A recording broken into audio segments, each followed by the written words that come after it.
Hello and welcome to Uncommon Law, my podcast about true stories from my life experience of over 50 years as a lawyer and trial judge. This is a look at the law from the inside out, stuff they don't teach in law school. This is Judge Rudy Greco, retired Justice of the New York State Supreme Court. I lived in Jackson Heights, and I was the president of the Jackson Heights Beautification Group. And we were always looking for volunteers because everybody complains, but it's hard to get people who work to find the solutions to the complaints and rectify the situation. And one of our activities was a holiday lighting ceremony that we had every year in front of the Jackson Heights Post Office. We would have volunteers. We would go and decorate the building with lights and garlands. And we would decorate a Christmas tree, and we would erect a menorah, and then we would have a lighting ceremony for the Christmas tree and the menorah for Hanukkah, and we would invite clergymen, Christian, Jews, whatever, to attend. We would have kids from the school singing and everything else. Well, while we were decorating the post office, it's cold, it's in December, one of the volunteers, I didn't know the guy, but he caught my eye because he stood out. He was working very hard, very efficiently, very economically, and he was just producing a lot of work and very little talk. And I approached him afterwards, and I introduced myself as the president. I said, I don't know your name, but I've been watching you. You're a terrific worker, and I want to thank you for your efforts. And he said, my name is Gary John LaRosa. I said, well, Gary, it's really nice to meet you, and I don't know, but just from watching you, would you be interested in being a director in our organization? I know you know the organization. That's why you're here. He said, well, the organization is good. He says, director, what do I have to do? I said, well, basically two things. You have to show up for the monthly meetings, and you have to run or direct an activity. He said, well, I don't know if I could show up for monthly meetings. My work takes me out of town. I said, well, that's not necessarily a hard and fast rule. If you have a job, if you're a traveling salesman, you're doing something, you have to travel, you're a pilot, you can't be at a meeting. Yeah, we can, work around that. That's not the end of the world. It's no big deal. I said, but an activity. He said, well, I don't know. I don't know what activity I would direct. What are you talking about? I said, well, you tell me. I said, but we have different activities. They're under direction of different people. But, if you think of something, you don't have to do this right away. He said, well, let me think about it. Well, months went by, and Gary showed up at another activity, one of our garden activities or a cleanup in the springtime.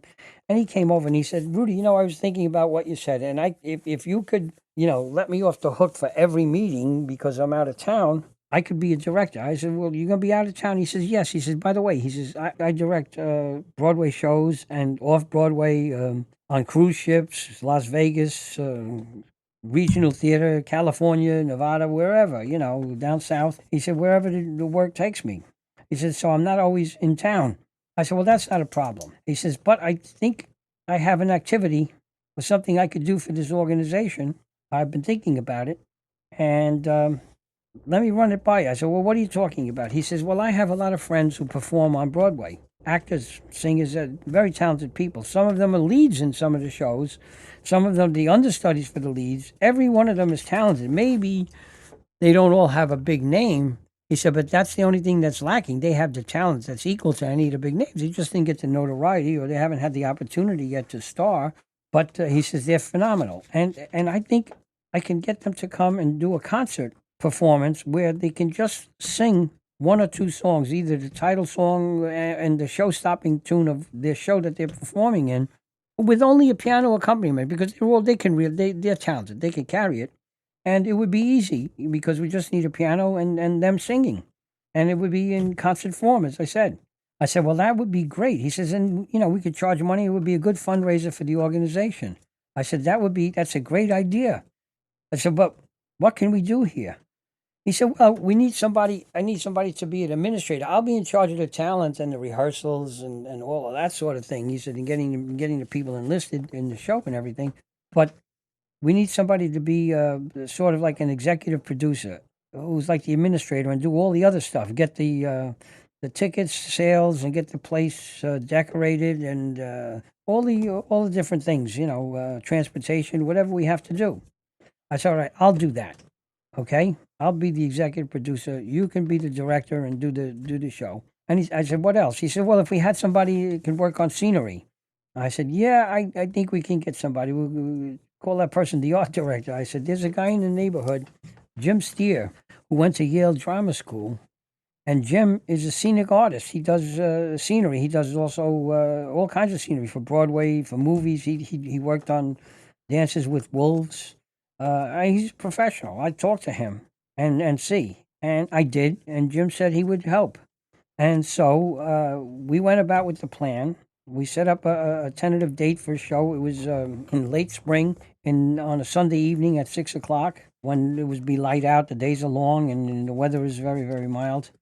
And I got a location at a local private school called the Garden School in Jackson Heights, and they were very kind, and they gave me their auditorium as a donation. We had been very nice. We cleaned up their graffiti. We had done different things, cleanups, gardening work around, and they reciprocated. So we got the hall, and we decided that the seating was going to be cabaret style, and we would put tables, round tables of 10 or 12 people, covered with some kind of a tablecloth and maybe a little floral centerpiece and a candle, and they could watch the show from the tables. And we would have some food at intermission, very light, in the way of either wine and cheese or wine and cookies. And we decided on wine and cookies, and we got sparkling white wine and sparkling cider for people who couldn't drink alcohol. And cookies, we had a lady in the neighborhood named Marie Ragusis, who was an established chef and a baker. And Marie actually was the private chef for Martin Scorsese, the film director. She did all his catering and everything else, all the business and family needs that he had for catering. And Marie was very, very gifted, and she decided she'll make all the cookies. And I enlisted 3 of the ladies in the neighborhood, Pat Cleary, Susan Ross, who was an art teacher, and Maura Breen. And the 3 of them, put them in charge of setting up the tables, decorating the tables and the chairs, etc., selling the tickets, and we had posters made to advertise the thing. This is pre-computer times. This is in the early 1980s. And did that. I got a local guy in the neighborhood who owned a private limousine service, a car service, and he donated 2 or 3 limousines for transportation because Gary had set up and rented a small studio in the theater district for rehearsals. And all the people had to do was come once and rehearse at that site in Manhattan, which was near their jobs anyway. It was very convenient. And then the only other rehearsal they would have was in the afternoon before the actual show that evening. And they would just go over their songs once or twice with the piano player again. It was a simple proposition. But we got the limousine guy to donate his services, and he gave us 2 stretch limousines, and they drove everybody from Manhattan and then drove them back after the performance at night.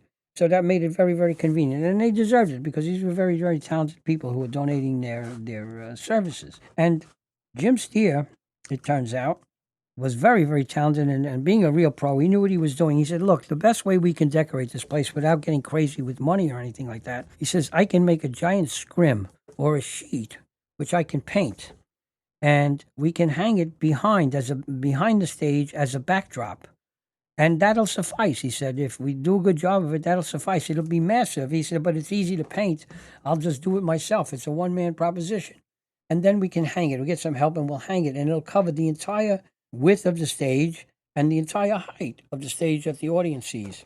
And what he did, he came up with a decorative scheme, which Jackson Heights is a landmark neighborhood. He took the 2 most iconic landmark buildings in the neighborhood. One was a French-style apartment house called the Chateau. The other one was a Tuscan-style apartment house called the Towers. And he painted those on a scrim, along with trees and garden surroundings, and hung it in the back. It was the perfect backdrop for the show. And Gary John brought his people. He rehearsed everybody, and on the day we transported them to the auditorium for a quick run-through with the piano player. And then we took everybody to a free dinner. One of the other directors of the beautification group was a South Asian guy, Abraham Mammon. Abraham owned the Delhi Palace, a very, very lovely Indian restaurant, very popular at that time. And he was from Goa in India. He was actually a Christian because the Jesuits were the missionaries that converted everybody in South India to Catholicism. And Abraham was a sweetheart of a guy, and he took everybody to dinner after the rehearsal and before the actual performance. And they were delighted. It was within walking distance of the Garden School where we were performing, so it was very easy. The whole thing was just wonderful. And it went very, very, very well. one other thing that Gary wanted, he came up with, and he said it would be nice for the performers. And they asked, "Are we going to have a playbill?" Well, playbills are the official handbook of all the Broadway shows. And I remember they had done some charity work at LaGuardia High School for the Performing Arts, made famous in the movie Fame. My friend's daughter graduated. She was the star of the graduating show. And I saw the playbills they had prepared. It was a charitable proposition from Playbill for those young people. And I went to Playbill's office on Vanderbilt Avenue, their executive offices, right behind Grand Central Station.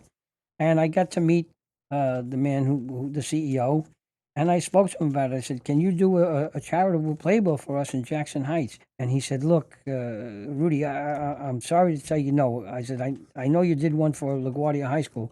He says, "Yes."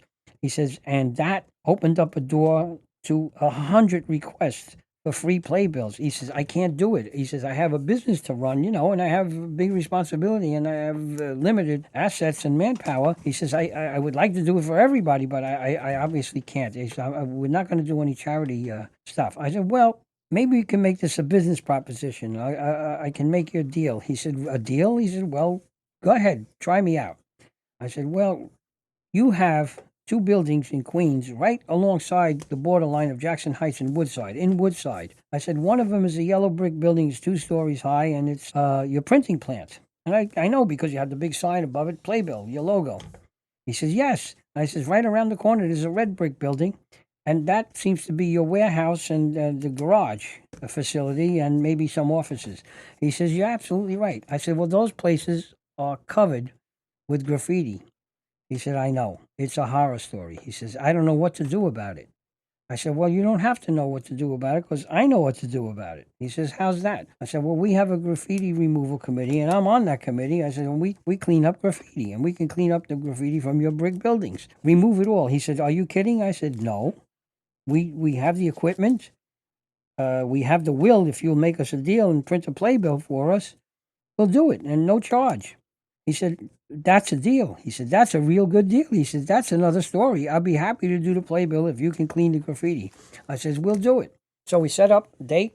We went there and we cleaned the two buildings with power washers and acid gel that we had to brush onto the brick and the stone.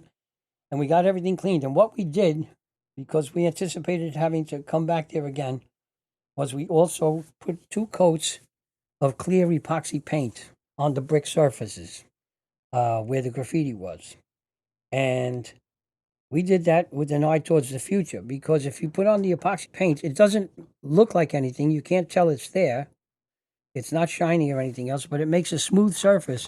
And that means if anybody comes back with graffiti, instead of using power washers and the acid gel that we have to brush onto the building and all of that hard, dirty, and sloppy and dangerous work, all we have to do is come with spray cans, goggles, and rubber gloves, and we spray this stuff called Vandalex. We'll spray it on the paint on the smooth surface and wipe it off with a rag. So it's easy to do. The wind up is we ended up doing it 3 times, and he didn't know how much easier it was the second and third time, but we did. And he gave us 3 playbills because the show was a raging, raging success. That night, the people performed, and among the people that were performed, they were understudies for all the shows. There were 2 stars of Broadway shows, Nancy Lamott, who went on to limited fame and fortune, and unfortunately notoriety because she developed a deadly disease and got married on her deathbed. And she was a fabulous talent that had recorded a number of different albums, and she's got a voice like an angel. God rest her soul. And the other performer was a star was a guy named William Solo. Bill Solo was the lead at that time in Les Mis, which was a big raging success. We also had the lead, a gentleman named Wang, who was the lead in Miss Saigon, and he performed. And then we had the other people who, again, as Gary said, these were super talented people. The only thing they lacked was big names because they didn't have big names, but they had big talent. And that night, one of our members, a director named Marguerite Park, said, "Rudy, I want you to meet Gert Weiss, my friend. I invited her here. And you know who she is. She's Jack Weiss's wife. And Jack Weiss owned Clark's, which was an iconic dress store in Jackson Heights. It was an institution. And Gert was his wife. And I said, of course, I'd be happy to meet her. And she said, she wants to tell you something. I said, fine, okay. Now the show was over, and Gert came over, and we introduced ourselves. Marguerite introduced us, and I said, Gert, nice to meet you. She said, Rudy, I got to tell you. She says, I'm a theater buff. I've been going for over 30 years to every show on Broadway. I go to Wednesday matinees, just about every week. I don't think I've missed anything in 30 years, whether it be musical or drama or whatever it was. She says, I've been there. And I didn't want to come here tonight. And Marguerite, implored me, you got to come, you got to come, you got to come. And I thought, well, this is, a bunch of kids going to do a show, and then, it's going to be amateur hour. And here I am. I'm used to a steady diet of the best, in the world, on Broadway itself. She said, but I have to tell you, I saw this show, and this was the best night of Broadway entertainment I ever experienced in my entire life. She said, this was so good. She said, because all of these people, obviously, all we're doing is singing the hit song from the show or the title song. Every one of those songs is sensational, and these people were sensational. She says, it was just unbelievably, surprisingly good. She said, I can't tell you. I said, well, I want you to meet Jim Steer, and I want you to meet Gary LaRosa, because Jim Steer did the decor, and Gary did the talent. And without Gary and his contacts, this wouldn't have happened, and it wouldn't have been so good. She says, absolutely, and I did. I introduced them, and they were delighted to hear what she said. She repeated the story to them as well. And I might add that in the cast of performers were a number of people from Jackson Heights, because people don't know this, but Jackson Heights, from its very inception, it was a planned community built in anticipation of the number 7 IRT subway, elevated subway, from Times Square. And Jackson, in 1917, they started building. And Jackson Heights, from day one, has been a bedroom community for showbiz people, including a large gay community from the very, very beginning, because of its proximity and to the 7 train, which is from Jackson Heights, a 20-minute ride to Times Square in the theater district. So there was a lot of Jackson Heights people even in the show, and they were sensational. They were all professionals. And the point of all of this is very simple, and that's when you let people be free and be free to create, sometimes they can create magic. Thanks for listening. Come back next week for another episode of Uncommon Law, lessons they don't teach in law school. I'm Judge Rudy Greco. Court is adjourned.